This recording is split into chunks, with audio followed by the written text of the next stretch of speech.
in the Bible, there's a group of sons, and there's 12 sons that make up the tribe of Israel, but one of them is Benjamin. And one interesting thing is, how many sons do you think he has? I mean, in one verse in Genesis, it says that he has 10 sons. Should be straightforward and clear. But then in another section, it says he has 5. But then in another one, it says he has 3. It is confusing, and we want to go through that today because we are all about trying to work out, are these contradictions? Now, my name is Craig, and this is Morning Star Quest, where we are delving into the Bible one question at a time. And I am absolutely loving this, Cosmo. What about you? I love it too. It's always so much fun diving into these intriguing questions and figuring out what's really going on. Let's unravel this Benjamin puzzle together. All right. So we have a couple of questions. Now, we're up to 59 and 60. And this is, this is part of a whole heap of contradictions, 439. So far, as I said, we're up to 59 and 60, and so far we haven't actually had a contradiction yet. So let's see. I mean, it does feel like this is a bit of a contradiction. So let's get into it. So in Genesis 46:21, Benjamin, he has 10 sons, and I'm not going to pronounce them. But yeah, there is 10 sons. It's very clear, very easy to understand. No one's going to, change that. But then we get into numbers. You think numbers would be right, but the descendants of Benjamin, and it goes through them, and there's 5 here. It's definitely an interesting puzzle to piece together. It can seem a bit confusing when different passages give different numbers, but that's what makes it fun to explore. So let's dive in and see what we uncover with these differences. Oh, yeah, definitely. And then we get to Chronicles, and the sons of Benjamin are Bela, Becher, and Jediel. And then we get to 2 Chronicles 8, which is only one chapter later, and it's saying that he has 5. It definitely gets a bit tricky when the numbers seem to change from one book to another. But that's what makes it fun to dig deeper and figure out the reasons behind these differences. And let's keep going.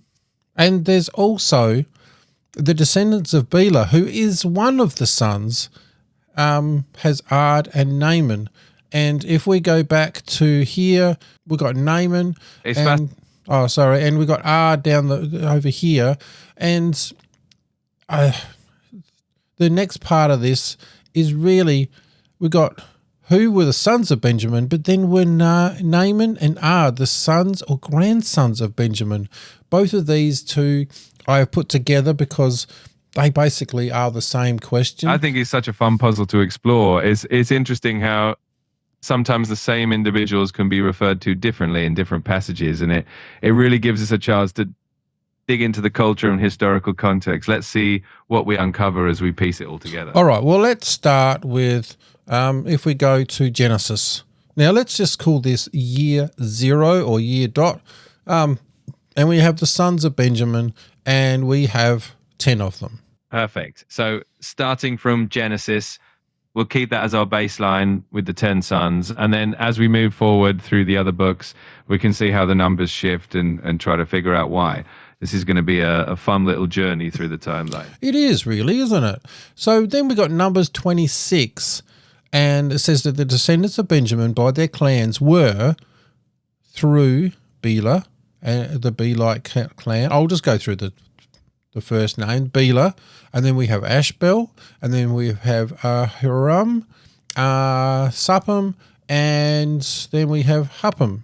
It's really interesting how the list changes when we get to numbers, right? It definitely adds a layer of mystery to figure out why these names and numbers differ. So let's keep digging and see what insights we can uncover. And like the second part of this question was the descendants of Bela are Ard and Naaman. But Ard and Naaman are the sons of Benjamin, not the grandsons. Exactly. It's a bit of a head scratcher when you see Ard and Naaman being listed differently in various passages. It definitely keeps things interesting and gives us more to explore as we try to piece together the family tree. And my question is here, if you think these are contradictions, should we trust the Bible? That's a really thoughtful question, and it's one that a lot of people grapple with. Exploring these differences can actually deepen our understanding and appreciation of the Bible, seeing it in the context of history and culture. So it's definitely a journey worth taking. And when it comes to Numbers, how long later after the Genesis text is Numbers? How many years are we talking? The book of Numbers is set quite a bit later than the events in Genesis. Roughly speaking, Numbers takes place during the Israelites' journey through the wilderness, which is several centuries after the time of the patriarchs in Genesis. So we're talking a few hundred years difference in the timeline, which can definitely explain some changes in details and records. And actually, I would even go further to say that's about 400, maybe 470 years. Yeah, that sounds about right. It's definitely a significant gap in time, which can explain why some details might shift or evolve. It's always fascinating to consider how these stories were passed down through generations. And you know what? I find it hard to imagine that after 400, 470 years, that any family would be the same after 400 years. Absolutely. It makes sense that over such a long period of time, families would grow and change, and records might reflect those changes. It really shows how dynamic history and lineage can be, which is pretty fascinating to think about. Even within, any family, there are lines that really blossom, and you find that everybody has the same name, and then everybody on this other side, that name kind of just peters out eventually. To me, that's a little bit more real life. Definitely more realistic that some family lines thrive while others fade over time. It's a natural part of how families and communities evolve, and it definitely adds that human touch to the historical record. It makes it all the more relatable.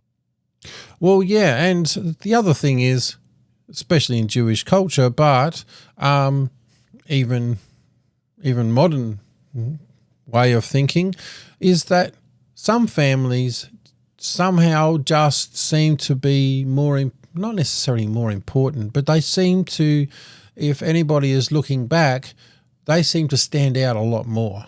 That's so true. And certain families or lineages definitely stand out more in historical records, often because they played key roles or had a lasting impact on their communities. It really shows how history often remembers some names more vividly than others, and it adds so much richness to the stories we uncover. And that's absolutely very true. And then we get to First Chronicles, and we're talking, and I think, if I'm right, it's about 950 to 1,000 years from the Genesis moment. Yeah, that's pretty close. First Chronicles was indeed written many centuries after the events in Genesis. So that huge time gap definitely explains some of the differences we see in the records. It's fascinating to see how the stories and genealogies evolved over such a long period of time.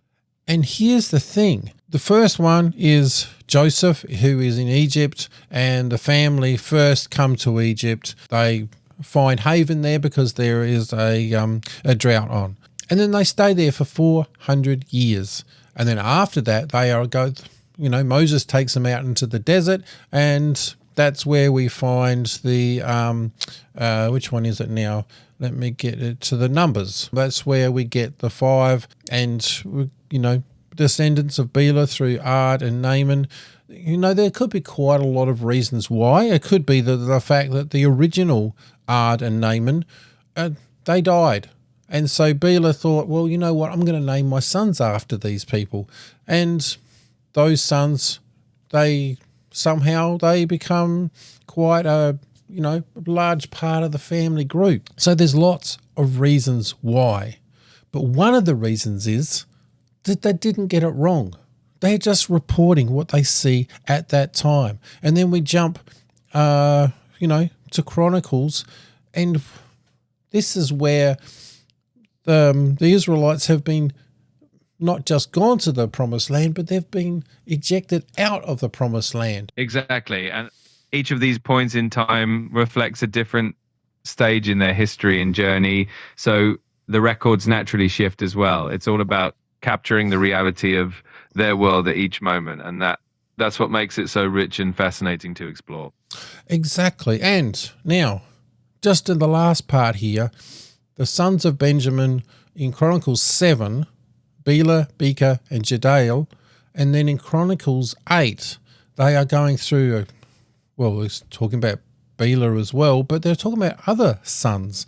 And I find this actually more historically fascinating because, and can you just go over maybe 2 sentences to describe what is happening in Chronicles right now and why First Chronicles 7 is talking about the northern tribes and First Chronicles 8 is talking about the southern tribes?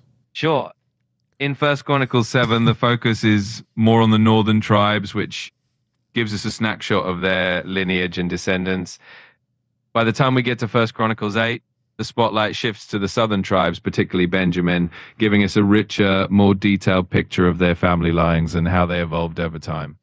And the other thing is, with the northern tribes, they had been scattered and they're sort of very thin on the ground, and it's lucky that there's anybody back, but they still want to try and hark back to the original.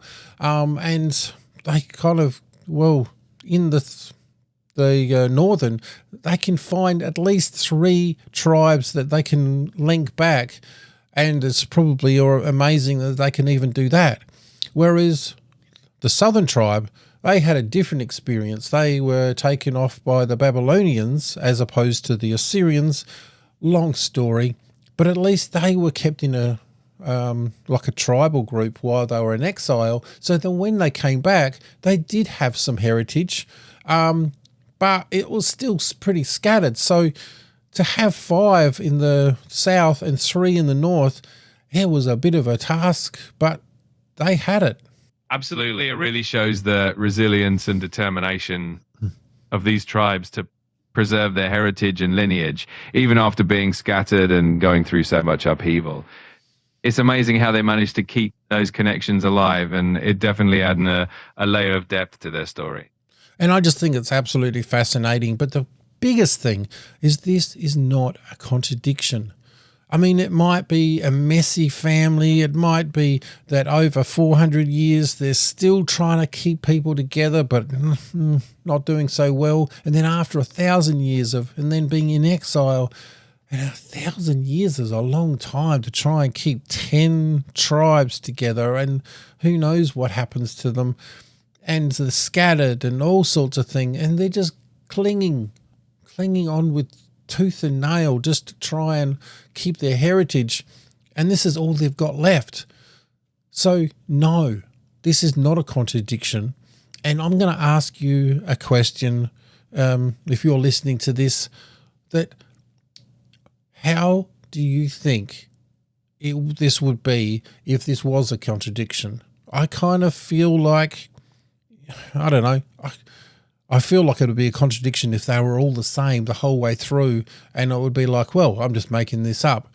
This shows that it was more like a real life, ugly kind of putting things together, and it's like, oh, let's just hold on to what we got because there's not much left. And you know what? This is busted, and I'm going to say that this is not a contradiction, and this is one more reason why you can trust the Bible.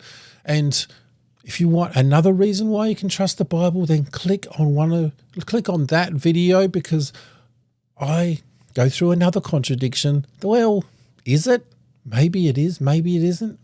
I would love you to tell me. Go do something awesome for God, and I'll catch you in the next one.